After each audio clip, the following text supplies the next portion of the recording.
Pampa Debates. Oferecimento GBUX, Previdência e Seguro de Pessoas. A proteção certa para a sua família. Unimed Porto Alegre, cuidar de você. Esse é o plano. E Biscoito Zezé, carinho que vem de família. Estamos iniciando mais um Pampa Debates. Pampa Debates que traz hoje o nosso deputado estadual, Gabriel Souza, que perdeu por o Marcel Van Hatten. Perder essa posição para ele do lado do presidente Michel Temer na posse, Gabriel? Ele ficou melhor posicionado, de fato. Pô, e ele é do PP, tu és do PMDB, e perder essa posição... Temos uma aliança, né? Estadual e nacional, a aliança serve para isso. Né? Ele veio aqui, explicou a presença dele do lado do presidente Michel Temer, mas não deu para suportar. Omar Ferri, tudo bem, Omar? Tudo bem. Hoje eu não vou dizer que tu... Cortei cana em Cuba. Não vou dizer, hoje eu não vou dizer. Me salvaste disso. Hoje, bem-vindo à Diretalha. A nossa diretora da TAP, Maria João Raup, prazer tê-la aqui novamente. Prazer é sempre meu. O nosso querido amigo, o engenheiro Newton Pires. Hoje estaremos juntos lá no SENGE, né? Certamente. Aliás, eu fui hoje no seminário do SENGE, Agricultura, Desenvolvimento e Combate à Crise. Super lotado o prédio 40 da PUC, o anfiteatro do prédio 40. Espetacular. Está de parabéns o presidente Alexandre Volman pelo excelente seminário que realizou. E à noite estaremos juntos. Eu, como engenheiro, eu digo, Paulo Sérgio, e aliás, com esse presidente por 3 mandatos da nossa querida Sociedade de Engenharia, eu fico muito feliz quando o Sindicato de Engenheiros do Rio Grande do Sul promove um debate desse naipe. Que é o segundo, já fez aquele sobre a dívida pública, e agora esse, né? Exemplar. É o sindicato gaúcho não só se preocupando com as questões salariais dos seus sindicalizados, mas, acima de tudo, discutindo as questões importantes para o desenvolvimento da cidade, do Estado, por que não do nosso país. Né? E depois de uma grande espera, nós finalmente estamos recebendo, já está pronto para entrar no cenário, o presidente do Conselho Regional de Medicina, o doutor Rogério Wolff Aguiar, que aqui estará conosco falando sobre as questões de saúde que tanto preocupam a sociedade brasileira. Uma crise que, aliás, assola todos os segmentos da sociedade, mas a saúde ela está muito combalida. Chegou o aplicativo Unicred Mobile. Com ele no seu celular dá para consultar saldos, extratos, lançamentos e realizar transferências, além de outras operações financeiras, sempre que você desejar. Acesse unicred.com.br, Unicred Mobile, e baixe já o seu, que está disponível para iOS e para Android. Verifique ainda a possibilidade de associação na Unicred da sua região. Unicred, mais valor para você. E vamos à boa notícia para o Conselho de Arquitetura e Urbanismo do Rio Grande do Sul, nosso parceiro aqui junto com o CREA-RS, o nosso conselho como engenheiro desempregado, né? Dr. Newton Kitts. O brasileiro Luiz Eduardo Lupatini venceu o concurso internacional Carrara Termal BATS com o projeto Paisagem Perdida. O tema da competição era a reabilitação de paisagens nos campos de extração de mármore de Carrara, na Itália, claro. A proposta foi desenvolvida como um sítio de extração que readequa o espaço a um novo uso e coloca em evidência uma atmosfera que leva à reflexão dos impactos causados pela exploração do material utilizado e, basicamente, a matéria-prima local. Um diálogo entre a matéria bruta e a produção humana. A boa notícia do dia. Oferecimento CAU-RS, Conselho de Arquitetura e Urbanismo do Rio Grande do Sul. Esta é a mensagem para o nosso Conselho de Arquitetura e Urbanismo do Rio Grande do Sul. Vamos agora ao quadro Saúde com o Dr. Gilberto Schwartzman, nosso PhD em Ecologia, titular do Clínicas, do Ernesto Dornelli, sócio fundador do Instituto Oncológico Kaplan, membro da Academia Brasileira de Medicina, aliás, o mais jovem membro da Academia Brasileira de Medicina e vice-presidente da Academia Rio Grandense de Medicina. Doutor Gilberto. Olá, sou o professor Gilberto Schwartzman, sou um médico oncologista. Quero me dirigir ao senhor e à senhora que está enfrentando um diagnóstico de câncer. Houve um tempo em que havia poucas alternativas de tratamento para pacientes com câncer. Um bom clínico ou um bom cirurgião era o que bastava para tomar as decisões necessárias ao tratamento, pois tudo era mais simples. Havia poucas opções e quase todas pouco ativas, ou seja, não fazia tanta diferença consultar ou não um especialista. Felizmente, hoje as coisas mudaram e para melhor. Há várias opções de tratamentos ativos, mesmo em tumores considerados mais difíceis. Por isso é fundamental que o paciente seja avaliado corretamente e por um especialista. Procure um oncologista. Pareceu o teu abaninho ali, doutora Maria João. Ficou bem, ficou bem. O abano da TAP, o carinho da TAP. Comemoração aos 5 anos de operação. Pronto, 5 anos de operação. E agora já assumiu o nosso querido David Newman. Já assumiu, faz parte, né? sim. Que é um brasileiro americano, né, que construiu aqui Azul. Que vai ficar português agora. A Blue americana Jet também, Blue. a TAP, a JetBlue. Eu vi uma notícia na televisão em Portugal dizendo que o governo português tinha 50% das ações ou ia injetar um dinheiro. Ele teve... O que aconteceu? Em função do governo que assumiu, foi um compromisso de governo executivo de que... porque a TAP tinha 65% do seu poder acionado alienado ao setor privado. Esse processo, na negociação de governo executivo, então foi revertido, voltou para os 50%. Então 45% o Gateway, 50% o governo português e 5% opção aos trabalhadores. Caso essa opção não seja feita por eles, então isso pode ser colocado no espólio da Gateway, que é o investidor privado.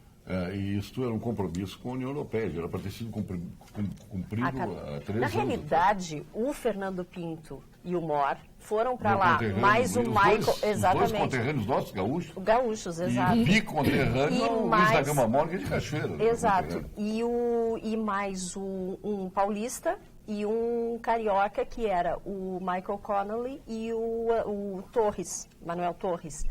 Foram para lá para viabilizar a privatização da TAP. Naquela altura, para compra pela Swissair, que quebrou no meio do caminho. Doutor Rogério Wolff Aguiar, nosso presidente do Conselho Regional de Medicina, prazer tê-lo aqui. Ótimo, prazer é meu estar aqui convivendo com vocês, dizer alguma coisa que seja útil. O senhor, tudo que diz é útil, né, doutor Nilton? Mas não, a questão é o seguinte, a gente brinca aqui, o doutor Argolo está 2 vezes por semana conosco, a gente brinca com ele, que agora ele está feliz, está sendo dirigido por um engenheiro, colega nosso, o doutor Ricardo Barros, né, que é deputado de Londrina, deputado pelo Paraná, deputado federal, que é uma grande figura, por sinal. São os engenheiros ocupando os espaços. O Blairo Maggi na agricultura, que é engenheiro agrônomo também, e agora temos o Ricardo Barros. Mas a gente brinca, porque já tivemos aqui advogado, o Lamison Porto foi secretário da Saúde. Sim. Tivemos outro secretário que também comandou a saúde aqui no estado, que era advogado, o doutor Ferrari. Médico, secretário de obras. Temos médico, secretário de transportes, que é o caso do nosso querido Pedro Westphalen, participante do programa aqui. Então, não é a questão, não é essa, acho que é a questão de competência. Mas como é que o senhor retrataria hoje a saúde pública brasileira para o nosso telespectador? Olha, tradicionalmente, temos estados preocupados com o estado da saúde pública há alguns anos, né? E a gente pode dizer que nós estamos agora muito, muito preocupados, porque nós estamos vendo assim, por exemplo, nesses últimos tempos, nesses últimos meses, vamos dizer, nós temos recebido no Conselho de Medicina diariamente a comunicação de hospitais pelo nosso interior do estado todo, aqui no Rio Grande do Sul, fechando leitos, diminuindo o atendimento, redirecionando o atendimento para outros lugares, aqui para o outro hospital na cidade vizinha. Detectou-se, não é, no Brasil todo, isso aqui, um estudo do Conselho Federal de Medicina, que nos últimos anos, né, foram desativados quase 25 mil leitos do SUS, né, a população aumentando. Aqui no Estado... Doutor Barata, desculpe de Sim. interromper, mas o doutor Barata disse aqui, há cerca de 5, 6 meses atrás, que hoje nós temos menos leitos no Rio Grande do Sul que tínhamos na década de 40. É possível isso? Olha, Claro que é verdade o que ele disse, não estou sim, colocando em dúvida. sim. Bom, digo possível de inacreditável que é. Mas é inacreditável, mas acontece que é uma verdade dura, principalmente se a gente considerar o crescimento vegetativo da população, que hoje não é de 1940, né, bem maior, e o número de leitos não acompanha, né, o número de leitos, para falar só assim do atendimento hospitalar. Ele não acompanha a velocidade do crescimento da população, consequentemente, nós vamos ter uma menor oferta para a demanda, em relação à demanda que existe hoje. Mas nós não estamos falando só de leitos. Nós temos recebido, só para completar o que eu ia dizer, nós temos recebido sempre no Conselho, e cada vez mais, hospitais fechando inteiramente, reduzindo o atendimento, deixando de atender em alguns lugares, por exemplo, partos, ginecologia e obstetrícia, que ficam sendo localizados em centros de referência, até porque há um certo cálculo econômico de que o hospital, numa situação pequena, numa cidade pequena, para manter uma estrutura, vai ser tão cara quanto numa cidade maior e o movimento não justifica. Só que, do ponto de vista médico, as parturientes, elas vão ter que se deslocar de uma cidade para outra, andando às vezes 10, 20, 30, 40, 50 quilômetros, em estradas que também não são as ideais e em situações que nem a própria parturiente, a grávida, às vezes está em condições ideais. Porque tem problemas, né, de gravidez, tem problemas de final de gravidez, tem problemas do parto e a pessoa tem que se deslocar desta forma, numa situação que a própria paciente não está numa situação ideal, muitas ambulâncias não são as ideais, as estradas, às vezes, até pela distância, né? E acaba, naturalmente, que isso trazendo um transtorno para a população, não só para os médicos, para a população. Então, nós temos, assim, a dispensa de funcionários dos hospitais, que já chega aos 30% no último ano, que foram abandonando a saúde. Um percentual que é elevado também, chega a 30%, 40%, de médicos, vou falar particularmente de médicos, no caso do Conselho, com salários atrasados. Não vou falar em defasados, vou falar atrasados, quer dizer, que não estão sendo pagos. Fevereiro, março, abril, está atrasado.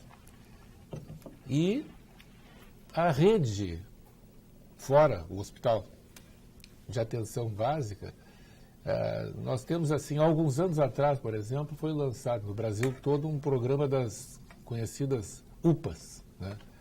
Unidades de pronto atendimento intermediário, né? Entre a emergência e o ambulatório. E nós temos hoje uma boa parte dessas UPAs, uma grande parte dessas UPAs desativadas, no nosso estado, por exemplo, como em todo o Brasil também. O Estado é igual nesse ponto aqui, quer dizer, houve verba para construir, mas não há uma verba suficiente para manter funcionando. E isto fica como? Há uma parceria entre a União, o Estado e o município. Ora, a União, nessas situações, ela acaba transferindo para o município, não é, uma grande parte da responsabilidade do financiamento do atendimento. E os municípios não têm como manter esse atendimento. Tem um outro detalhe, doutor Guilherme Todos, o deputado, que é uma pessoa muito preocupada com tudo isso.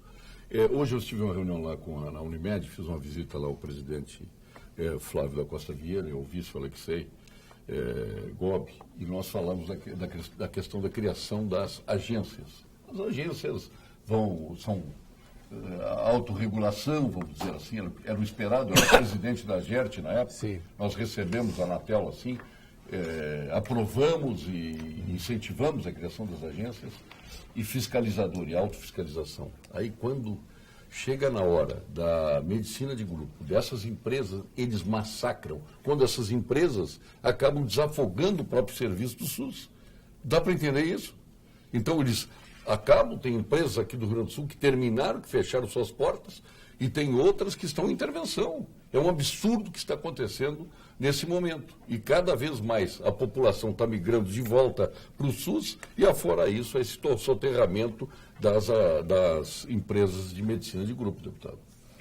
Sim, boa noite aos telespectadores e a todos os colegas de bancada aqui. Uma alegria mais uma vez estar no programa do Paulo Sérgio, aqui no Pampa Debate. Eu queria, Paulo, me permite reforçar o que o Dr. Rogério falou sobre as UPAs, porque me parece que foi um absurdo que foi feito. Né? Eu concordo com o senhor, e aliás em quase tudo que o senhor falou, ou em tudo que o senhor falou, porque eu concordo que também há uma severa dificuldade, para não dizer uma crise aguda na saúde pública brasileira. O doutor Aguiar tem razão em tudo que falou aqui, em tudo. Com certeza. Lamentavelmente tem razão. Infelizmente. Não deveria ser assim. Mas no que tange às UPAs, né, eu vou te dizer isso porque o prefeito da minha cidade, Tramandaí, teu amigo Rapac, meu amigo, inaugurou a UPA.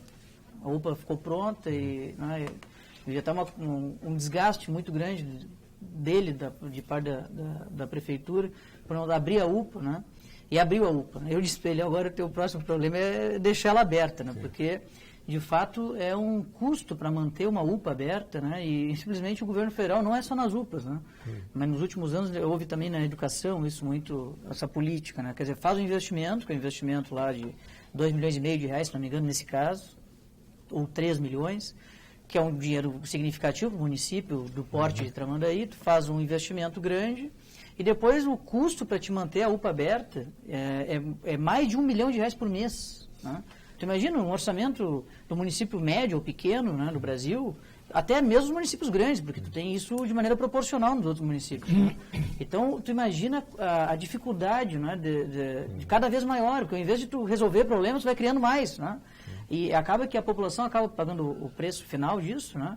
Porque o serviço de atenção básica, principalmente no país, né, que é, na minha opinião, um tanto desorganizado, né, acaba sofrendo um dano ainda maior, porque os recursos, que são poucos, ao serem aplicados de maneira insuficiente para manter equipamentos como este aberto, não resolve o problema e cria outros, porque como o cobertor é curto, não consegue aplicar de maneira correta os recursos. Porque como são recursos que não são suficientes, né, digamos assim, e também falta um pouco de gestão, cá para nós, né? E até em entidades ou instituições hospitalares, muitas vezes, é bom que se diga isso, mas o fato é que o recurso é insuficiente. Então, toda vez que tu tem recurso insuficiente... Quer dizer, vou dar um bom exemplo. O posto de saúde elogiado por todos de Xangri-Lá funciona. O atendimento é magnífico. Já o Hospital Mãe de Deus não se pode dizer a mesma coisa, lá em Xangri-Lá. Em Capão. Em Capão. Isso, São lado a lado, um em Xangri-Lá e outro em Capão.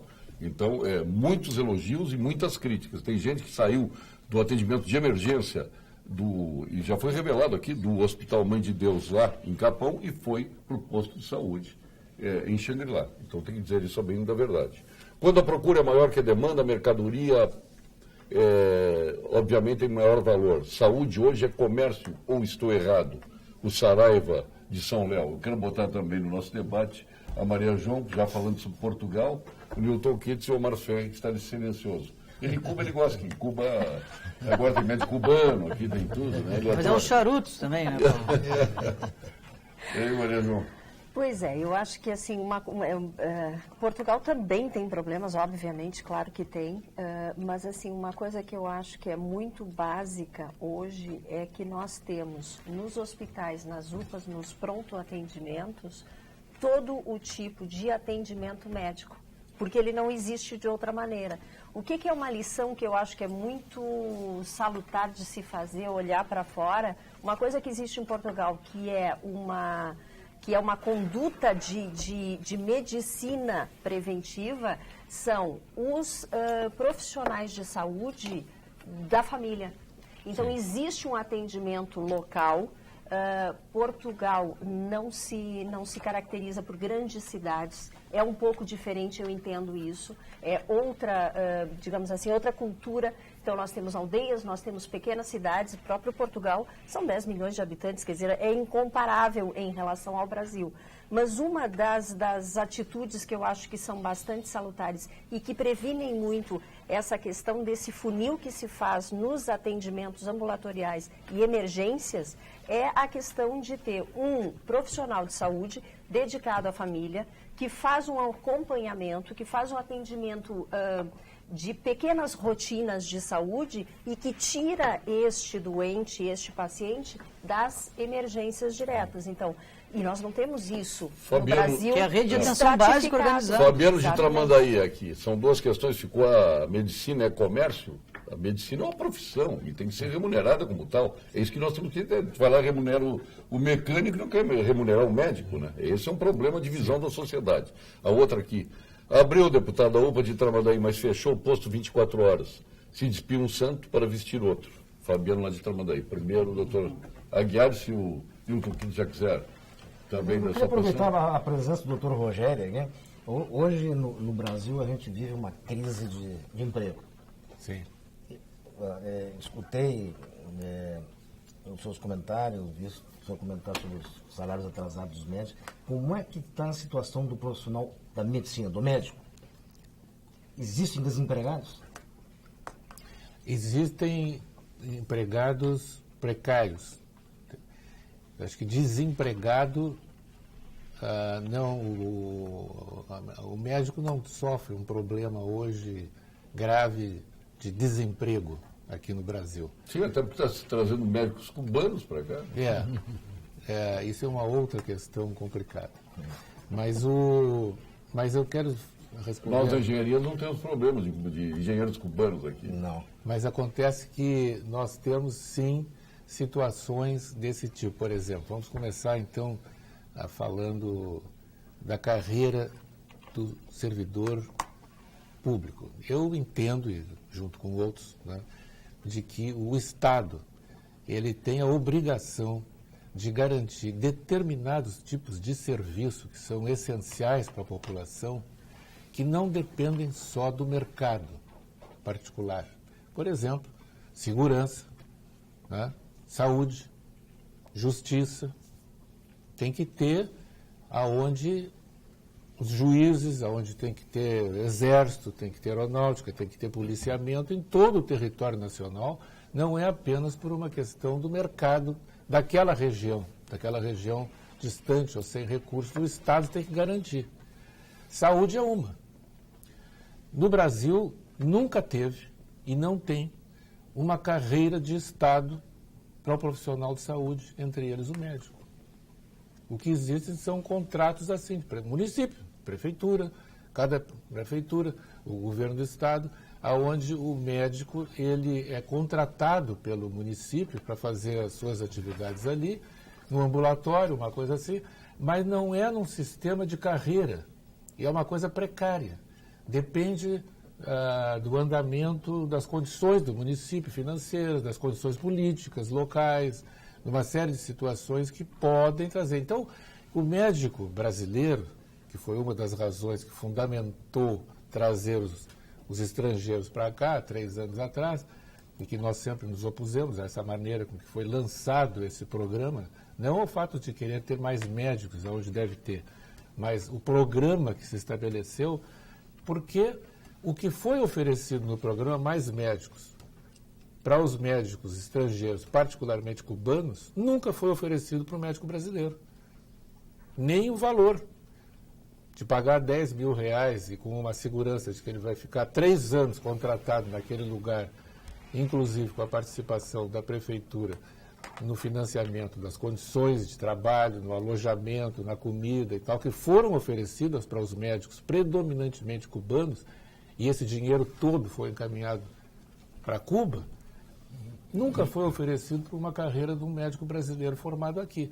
A não ser nos últimos meses, coisa do fim do ano passado para cá, quando o governo federal, afinal, fez uma coisa que todos nós já queríamos há muito mais tempo, ofereceu um pequeno número de incentivos suficientes para que o médico brasileiro mesmo se inscrevesse e se dispusesse a sair do lugar onde ele trabalha e ir para onde As inscrições foram todas preenchidas por brasileiros. por brasileiros. Formados no Brasil. Formados no Brasil. E isto, aquela história de que não, o médico brasileiro ele não quer atender o SUS, não quer atender o pobre, não quer ir atender o indígena, não quer... Não, no momento em que o governo mesmo ofereceu que os médicos fossem para lá, principalmente os jovens, e aí ele ia ganhar de volta uma pontuação quando voltasse para fazer a residência, que já lhe dava um bônus para ele competir em melhores condições, o edital foi preenchido por médicos brasileiros.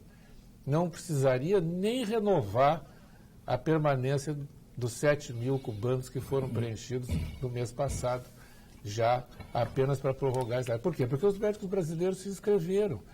Bastava fazer o quê? Um início de uma carreira de Estado. Porque o médico cubano que está aqui, não vamos nos enganar, o médico cubano que está aqui, os 15 mil médicos cubanos, eles estão numa carreira de Estado cubana. Eles estão servindo ao Estado cubano. Eles estão contratados aqui, seguindo uma carreira. Ele está funcionando lá em Cuba, o governo cubano faz um convênio com a OPAS com o Brasil, e o médico cubano que está fazendo a sua atividade lá dentro de Cuba, ou em Moçambique, ou em Angola, ou em outros lugares. No Haiti também. No Haiti, aonde Cuba aloca e aluga esses médicos por um bom dinheiro. Isso também feito com o Brasil. E este médico, ele está seguindo uma carreira de Estado. Ele está aqui garantido. Doutor Gabriel. O brasileiro não. Vamos lá. Deputado Gabriel. Vou responder, então, o telespectador. Fechou 24 horas lá. Na verdade, não fechou, não é? Foi transferido o serviço do 24 horas com a abertura da UPA para a UPA. Então, na verdade, a UPA, ela agora é o posto 24 horas, digamos assim, o PA 24 horas de Tramandaí, com o advento, ou a diferença de que ela é maior, tem mais qualidade na estrutura física, mais profissionais trabalhando por obrigatoriedade das portarias do Sistema Único de Saúde e, por consequência, é mais cara, que é exatamente aquilo que nós estávamos conversando com o Dr. Rogério, presidente do Conselho Regional de Medicina. Então, não é verdade que fechou o 24 e não tem mais 24. Não, tem, é a UPA. A UPA é agora o centro de atendimento e da atenção básica. A UPA está melhor que 24 horas? Claro, com certeza. Não, o prédio da UPA é muito maior, com muito mais estrutura. O posto 24 de Tramandaí, para quem conhece Tramandaí, é perto da Avenida da Igreja, numa rua, a saída de Abraão, apertada, difícil acesso da ambulância, que quando no verão fica um entreveiro, né, no trânsito. Então hoje está melhor localizada, tem mais estrutura, tem mais profissionais, só que ela é mais cara.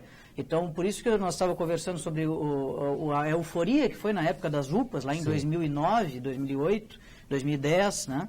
E quando disponibilizadas as UPAs, hoje o presidente do Conselho de Medicina do Rio Grande do Sul está dizendo, a maioria estão desativadas, né? Pouquíssimas estão ativadas. Por quê? Porque é muito caro manter a UPA, né? Por quê? Porque a sua estrutura é maior, tem mais profissionais necessários para trabalhar, etc. Tem prefeitura, inclusive, que está tentando transformar a UPA de volta em ambulatório. Por quê? Porque não consegue... Doutor Aguiar, eu sou do tempo dos velhos centros de saúde que funcionavam, médicos gabaritados, eu me lembro de carteira, centro de saúde espetacular, com médicos altamente qualificados, né? Nós fomos degradando, a educação foi degradada, os colégios, o Brasil está degradado, essa que é a grande verdade. Nós temos que construir um novo Brasil, do jeito que está, não dá. Olha aqui, ó, tu está muito quieto hoje, Omar Ferri. Eu estou ouvindo no setor... Se voltava, tu não está ouvindo. Um setor que eu não entendo muito, mas que dissesse uma coisa muito certa agora. Eu me lembro do Centro de Saúde de Encantado. Ele funcionava perfeitamente. Era um brinco. Tinham 2 médicos abnegados. Eu me lembro que as crianças iam buscar um mingauzinho de manhã, as crianças carentes, tinha um mingau toda manhã para as crianças. Um dos médicos se chamava Nédio Robélios Preto. E o outro médico do meu tempo, eu estou falando de alguns anos passados, e outro médico se chamava Clóvis Babinó. Atendiam a contento, não havia problema. Podia haver problema assim, pontual aqui, ali, ou acolá, uma vez ou outra. Mas o Centro de Saúde de Encantado, acho que o de Lajado também, o de Guaporé, o de Arroio do Meio, da minha região do Alto Taquari, eles funcionavam muito bem, sem e nós tínhamos um modelo aqui na Jerônimo de Ornella. Agora, eu só quero relembrar uma coisa, eu relembro no sentido político. É que um demagogo que praticamente desmantelou e destruiu o Brasil no sentido todo e geral, na educação, na saúde, na segurança, na economia, em tudo, chamado Lula da Silva. Há 3 ou 4 anos atrás, no mês de maio, ele disse a seguinte frase: em matéria de saúde neste país, estamos à beira da perfeição. Bota demagogia nisso. Boa noite.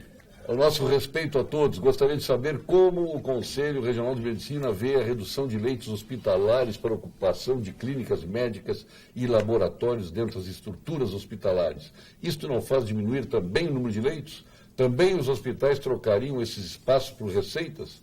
Obrigado pela atenção e nosso respeito aos demais a este sempre bom programa, o Roberto Ramos e Pelotas. Claro que nós estamos muito preocupados. Pelotas é um lugar, por exemplo, que já chegou no Conselho de Medicina uma situação de greve em todo o atendimento ambulatorial dos médicos na cidade de Pelotas. Por quê? Porque realmente não há acerto e não há acordo com aquilo que, do jeito que estão trabalhando, com o que estão ganhando e com as condições de trabalho. Só que isso é uma coisa que nos preocupa muito, certamente, porque está se disseminando de uma maneira rápida isso que está acontecendo dessa forma. Então, a situação realmente ela é preocupante. Para onde que vai o atendimento público? E na medida que os planos de saúde anunciam que de um ano para cá 1,5 milhão de brasileiros deixaram os planos de saúde. Dos 30 e tantos milhões que tem plano de saúde, 1,5 milhão deixaram para se valer, portanto, do SUS, né? Em função da crise econômica. Em função da crise econômica, em função das faltas de recursos do próprio SUS, para manter isso funcionando na sua amplitude, né? Claro que nós sabemos que tem pontos aqui, ali, que conseguem manter uma qualidade melhor. O senhor é a favor do livre mercado, doutor Aguiar? Do livre mercado? Na medicina, por exemplo. Agora surgem as clínicas populares, aí cobrando consultas a R$25, R$23. Eu sou um liberal e sou a favor, mas gostaria de ouvir a sua opinião.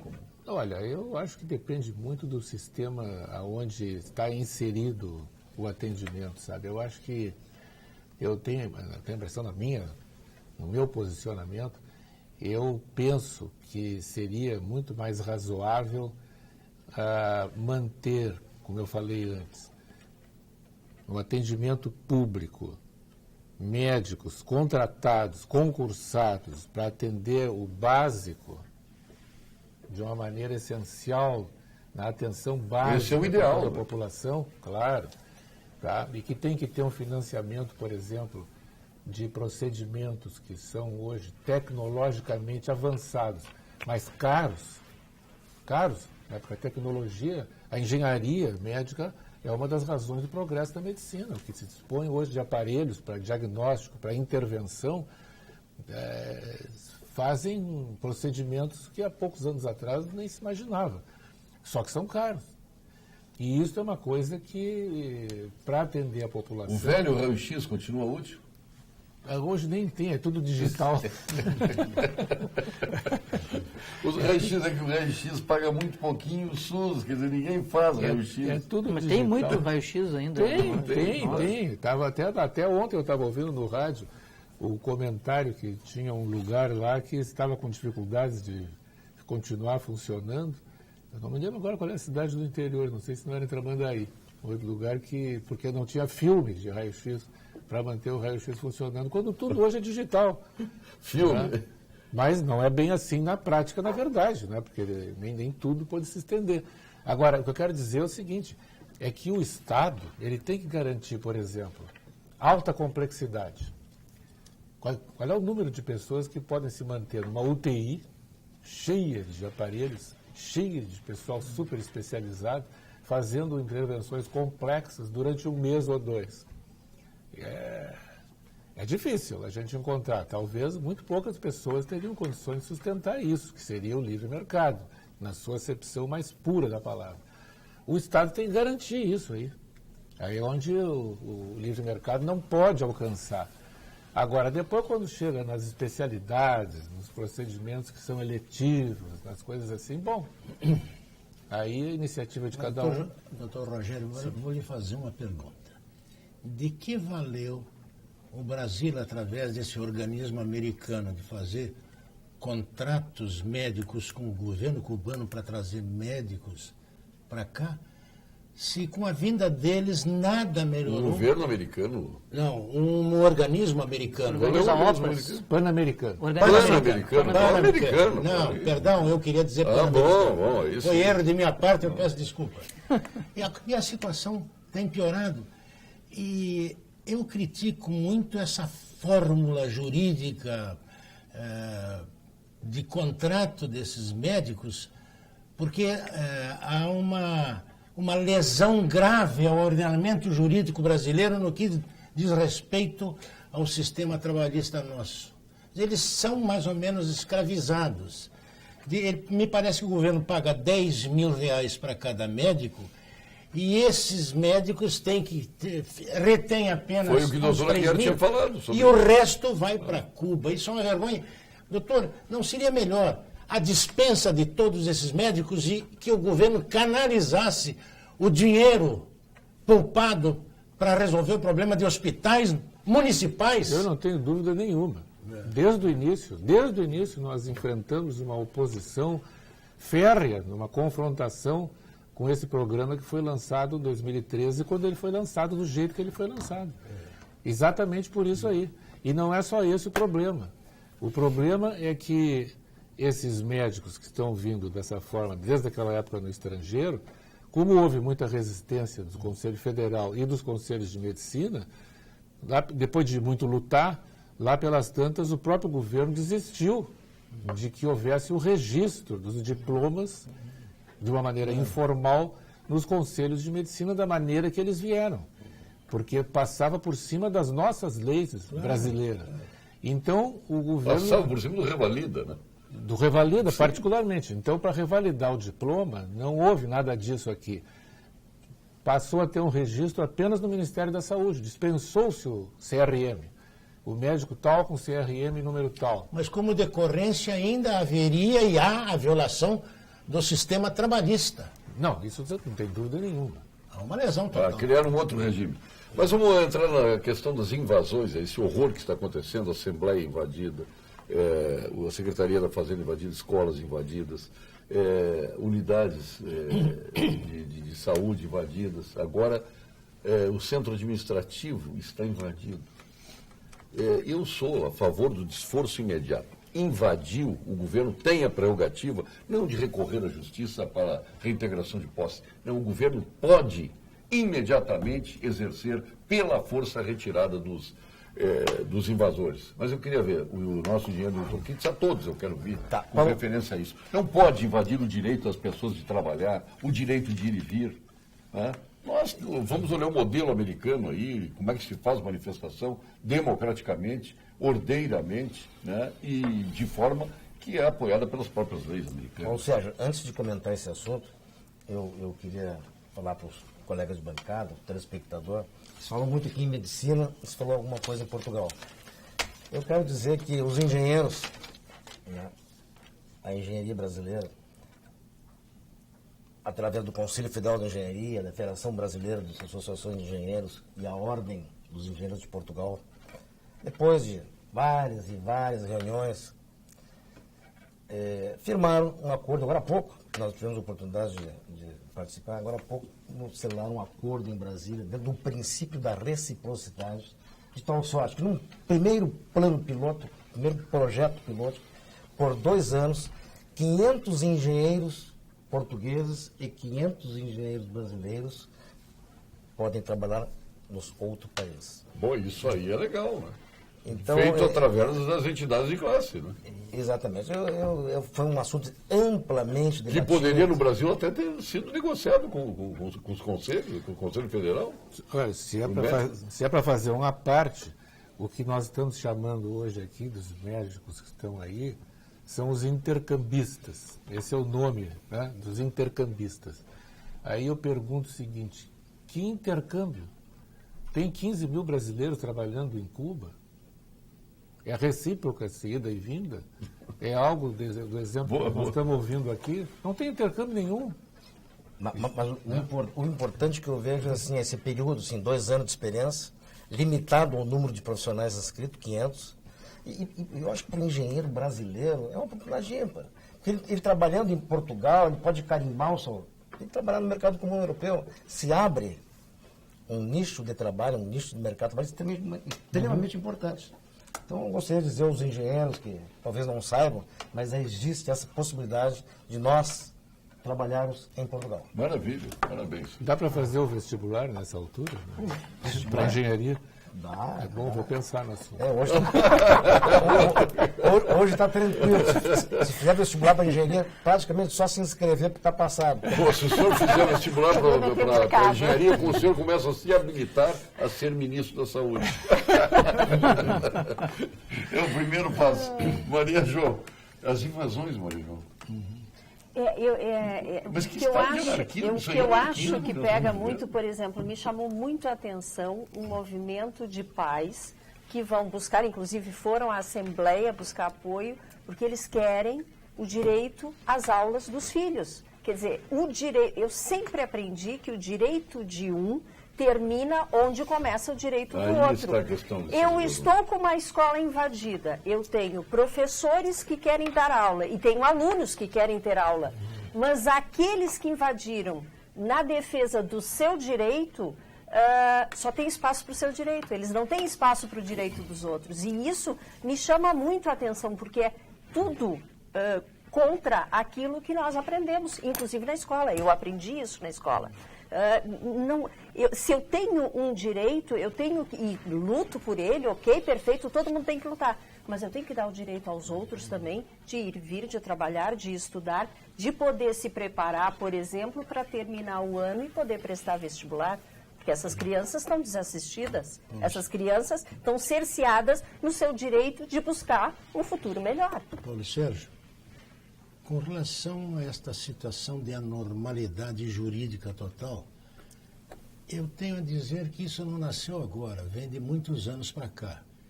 E começou com o movimento dos sem terra, que invadiam propriedades com a justificativa, com a desculpa, que era problema social e não problema criminal.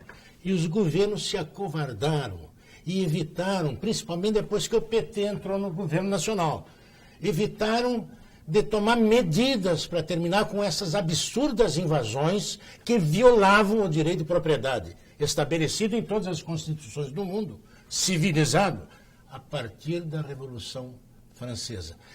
De repente cooptaram também os estudantes, de repente cooptaram os trabalhadores desse país. Então invadem tudo, terminaram agora com os estudantes, com os CEPERS e com as unidades de ensino desse país. E o governo se tornou, eu diria até meio acovardado para não tomar as medidas necessárias. Sabe o que falta no Brasil? Temos um exemplo no mundo e um exemplo europeu. O Cohen-Bendit liderou o estudantado francês e estava fazendo uma espécie de rebelião que poderia derrubar até o governo. A situação chegou numa calamidade total que o povo francês estava perplexo com aquilo que estava acontecendo, em Paris principalmente. Aí um homem chamado De Gaulle botou penacho da coragem que ele tinha, da dignidade de homem público, de um homem que lutou contra o nazismo e disse, vou terminar com esta patifaria social. E terminou. E salvou a Quinta República. Qual era a profissão do De Gaulle? E salvou...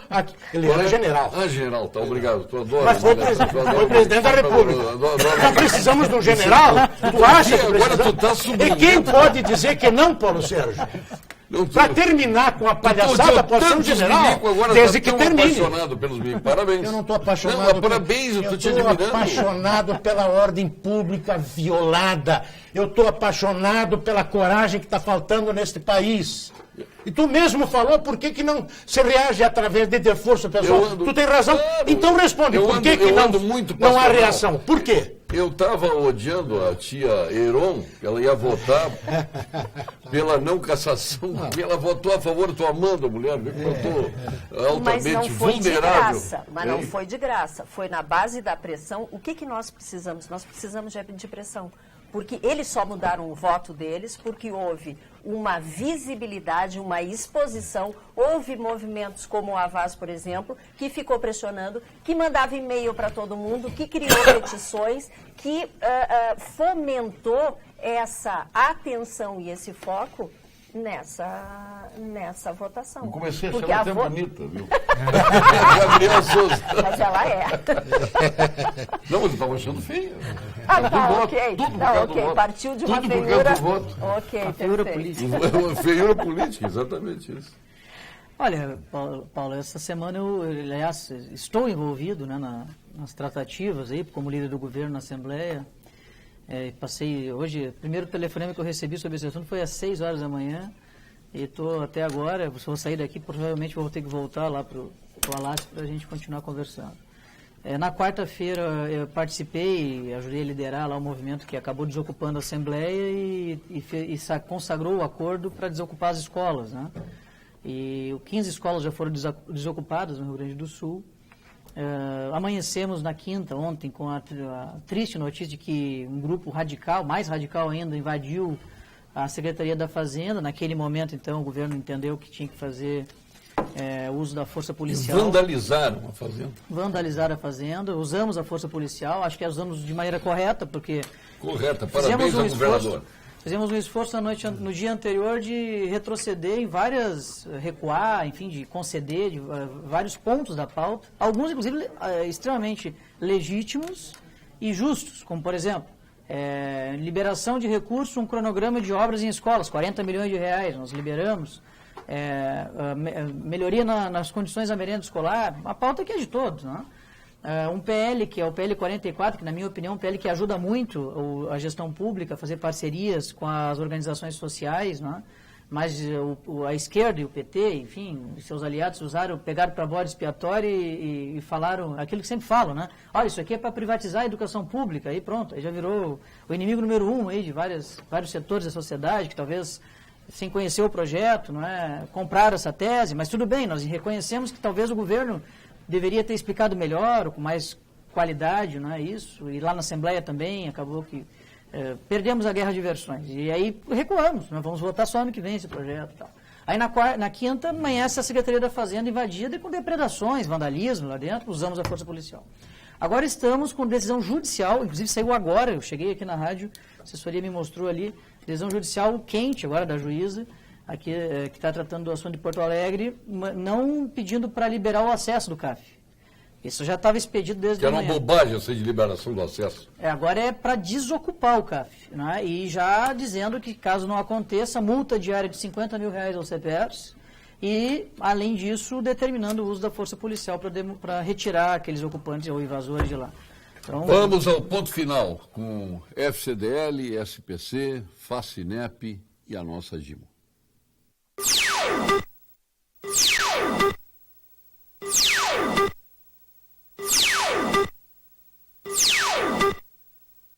Ponto final.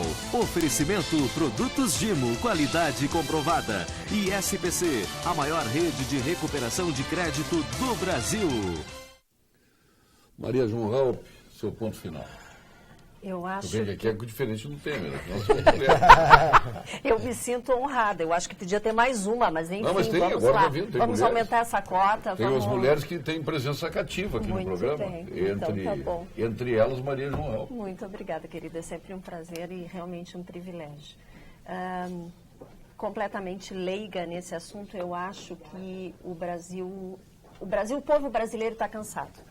Estamos todos cansados, eu tenho certeza que todos nessa mesa, nós estamos cansados de corrupção, nós estamos cansados de polarização. Eu, particularmente, estou muito cansada dessa polarização, porque isso não explica nada e tudo se coloca dessa maneira. Então, eu acho que está faltando muita educação, acho que está faltando muita discussão, está faltando muita conversa, e as pessoas têm que, dentro da realidade que nós temos hoje, e eu até acho que de tudo isso vai nascer um novo Brasil, eu tenho certeza disso, porque as pessoas realmente cansaram, mas assim, a gente tem que discutir menos o que eu quero e o que eu não quero do outro, e temos que sentar e negociar. A gente tem que aprender a negociar, porque sem negociação, o caos é tal e tão profundo que sem negociação a gente não vai chegar a lugar nenhum. Infinidade de e-mails e WhatsApps aqui, infelizmente a gente consegue ler meia dúzia. Omar Ferre, seu ponto final. João Maria, eu estive em Portugal, onde eu passei... João Maria não, Maria João. Tanto Maria. faz, é a mesma coisa. É? Dá tudo no 15 mesmo. dias A ordem dos lá, fatores não Não altera altera o produto. e está havendo movimentos sociais contra o governo lá em Portugal. O caso é o seguinte, o governo reafirmou, através de uma legislação, de uma intenção, de que onde existiam escolas públicas, ele não daria bolsas de estudo para escolas particulares na mesma área.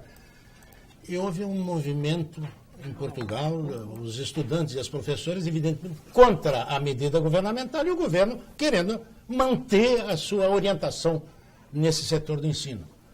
Não queimaram pneus, não trancaram ruas, não prejudicaram a locomoção do povo. Quer dizer, a Europa, Portugal e todos aqueles países têm um outro nível, e cotejando com o Brasil, nós só podemos sentir vergonha do que está acontecendo hoje em nosso país, neste setor. Seu ponto final, temos uma visita ilustre aqui no programa, hein? É verdade. É? É verdade. Podemos anunciá-la, não? Claro. Sua esposa, nossa procuradora de justiça, que vai participar do programa aqui, é uma das mulheres que vai participar do programa. O meu pleito já foi atendido. Eu lendo hoje o editorial da Folha de São Paulo, gostei muito de um parágrafo ali citado. Dizia assim, Sérgio Machado, delator da Lava Jato, nesses últimos dias, fez um comentário.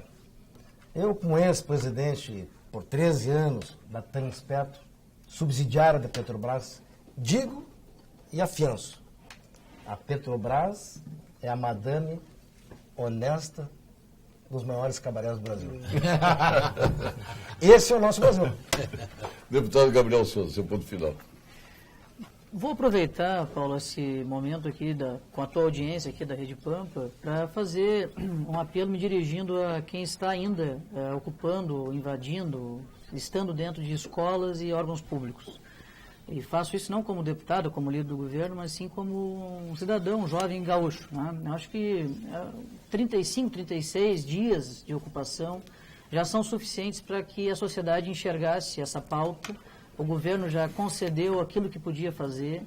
E agora é hora da gente voltar às aulas e correr atrás do prejuízo do calendário escolar para restabelecer a normalidade nas famílias e nos estudantes e nos professores desse Estado. Faço esse apelo utilizando aqui a televisão da Rede Pampa. Liliana Rebelato, menores podem passar noites nas escolas desacompanhados. Os conselhos tutelares nada fazem. Né? E aí estão procurando uma vítima. Doutora Guerra, presidente do CREMER, seu ponto final. Ponto final, tenho para dizer o seguinte, que nós, da saúde, nós estamos carentes de uma ação que ela seja federal, estadual, municipal, dentro do nosso pacto federativo, que altere estruturas das quais dependem a nossa saúde. Nós não podemos ficar mais satisfeitos com programas. Programa para isso, programa para aquilo, que termina quando o governo resolve terminar. Ou criar quando resolve criar. Até eleitoralmente. Então, eu acho que nós queremos estruturas. Queremos nova ordem que nos leve a estruturar um programa de atenção à saúde. Se for o serviço público, que seja através de concurso, que seja com o reconhecimento dos diplomas de qualidade, que seja que tenha médicos aonde for necessário, nos rincões mais longínquos e pobres do nosso Brasil, mas que tenha uma garantia estrutural e não um programa que depende apenas de uma ação política de momento. Isto não está levando a nossa saúde a se organizar. Pelo contrário, está se desorganizando. É programa em cima de Giovanni programa. Prestes, presidente, acrescentando o comentário do Dr. Rogério, há cerca de 2 anos a revista Veja publicou uma detalhada matéria sobre o programa Mais Médicos. Na referida matéria, ficou explícito que este programa foi criado para ajudar os amigos bolivarianos através das OPAs, cujos recursos destinam 70% diretamente ao Bolsa Família, aos bolsos da família Castro, claro, né? E o restante remanejado para esta organização fajuta e uma pequena parcela para os escravos, digo médicos, que recebiam menos de 1/10 desses recursos. Vide exemplos como os investimentos do BNDES no Porto de Cuba, no metrô de Caracas, na complacência ao deixar-se de explorar pela expropriação refinaria da Petrobras da Bolívia e por aí vai, está dizendo aqui o Giovanni Prestes. Muito bem. Obrigado, doutor Aguiar, pela sua presença. Volte sempre. Obrigado, Coisa eu que sua. agradeço. O que nós mais temos aqui em termos de profissão são médicos, né? Vai aqui do Luiz Pereira Lima, ultradireita, né? Chegando ao doutor Adorno, que agora aderiu à direita, então né, nós temos uma presença grande de médicos aqui. Doutor, nós estamos perdendo para os médicos aqui no programa, né? É verdade. Obrigado, meu querido amigo, nosso caro Milton Kitts, fundador da Fundação. Nós estaremos daqui a pouco lá no evento do nosso Senge. Né? Obrigado, Maria João, diretora da nossa TAP, Omar Ferri, e o deputado Gabriel Souza, jovem deputado de sucesso, que perdeu por Van Hatten e não ficou ao lado do presidente Michel Temer na sua posse. Ele me representou a todos. Obrigado. Estão me abanando. Oi, tudo bom? Obrigado. Vem aí o Jornal da Pampa, o comando da Vera Armando aqui de Porto Alegre, mais as nossas geradoras de Carazinho, de Santa Maria e Pelotas e mais 106 retransmissoras. Boa noite.